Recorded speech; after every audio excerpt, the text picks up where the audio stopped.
My name is Maly.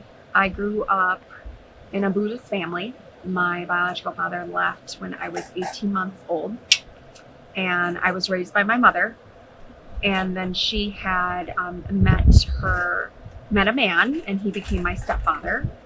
And we grew up in a household where it was not Christian, and we had gone always to the temple and did our worship and merits there, which I didn't quite understand, but I grew up in that and practiced it.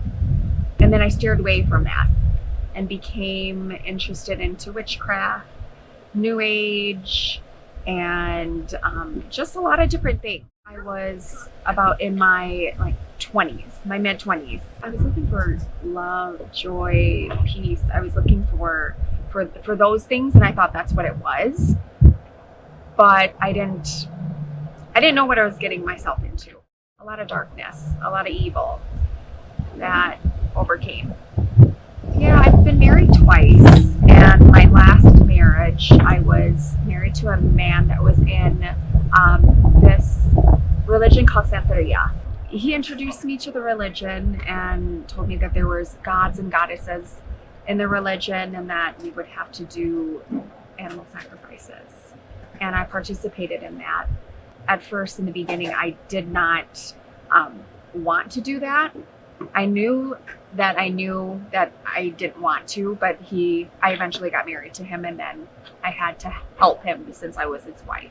Ever since then, I had really evil thoughts, and I would feel this heaviness just come upon me whenever I was in the home, and I would always try to pray it off and try to use sage in the home, and I'm like, what's going on? It's not working. And then God used my middle sister to reach out to me on my birthday in August of 2018. And I reached out to her, and we reunited after 9 years because we had an estranged relationship. And we had gone to church. They invited me to church, and so I kept going to church. And I was overfilled with joy whenever I go to church. And I never knew what that was. And I was invited to a women's event, and during worship, I went to go meet my sister and my niece, and I was just cried. I don't know why I was crying, but I cried and I cried. But my sister knew, obviously, because she was saved, and she was just trying to get me to church. And she succeeded because I was working at that time, at that relationship, I was working a full-time job and a part-time job. And so I would always reach out to her and say, let's go to church before I go to work. Let's go to church. And afterwards, I would just love on everyone. And I'm like, what is this? This is amazing. And so I got saved, and by watching a John Ramirez YouTube video by my sister, because he was doing Santeria. And so God opened up my eyes, took the blinders off, and then I was asking God, well, what do I do now? How do I go back to this man that I'm married to that is practicing this? How do I pretend like I don't know? But I did try to show him the testimony video 3 times and he refused it. And I'm like, okay, God, I know you don't want me to divorce him, but he is not following you and I want to follow you. And we eventually got a divorce and I got baptized and got delivered and set free by all the demonic spirits, all the witchcraft, everything in the occult. Since then, in the beginning of my relationship with him, I did ask him, I'm like, well, God, are you real? Are you real? Are you sure? Because I was in Buddhism, I was in New Age, witchcraft, Santeria, I was in all these religions. And time again, he has shown me that he is the one true God. And I want to make him proud and show him and show my family and my culture and the people of Laos that he is real, that they are worshiping a false God.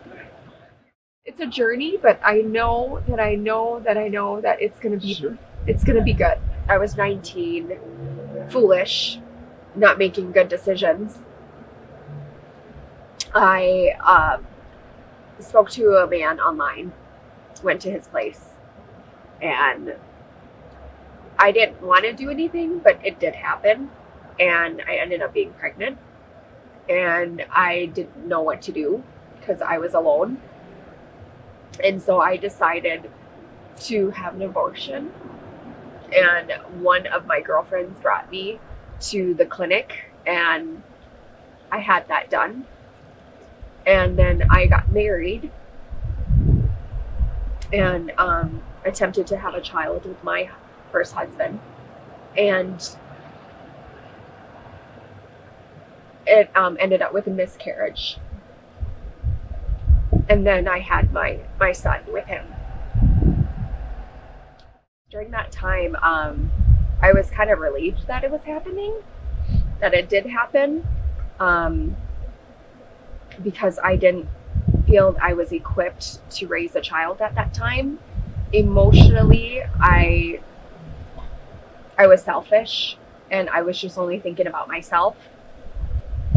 Spiritually, I didn't really think anything of it at that time until I met Krista at the Nation's Glory Barn in Waldorf, Minnesota. It triggered that memory because I thought I had already asked God for forgiveness from it and forgiveness for myself, but it was still pain that was deep down inside that I had suppressed. So I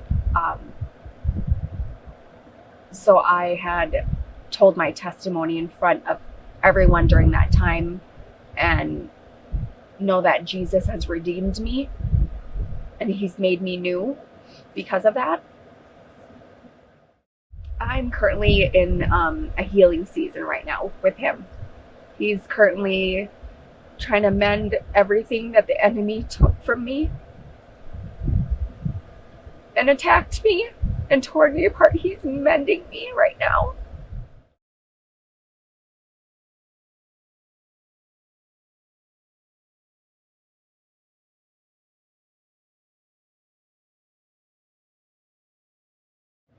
Wow. I think I would tell myself that I should have not done that, that maybe I should have given it up for an adoption, that life is precious, and that babies are blessings.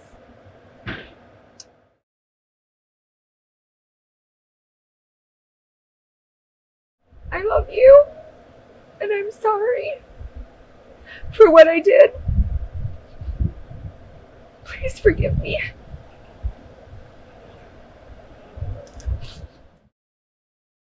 I would like to say, I would like to say to the next generation that there is a beautiful Savior that loves you so much, that wants you to know him intimately.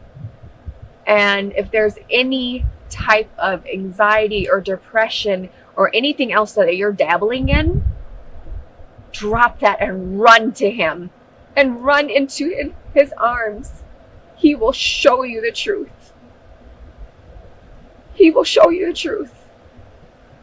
There's nothing better than a relationship with Jesus.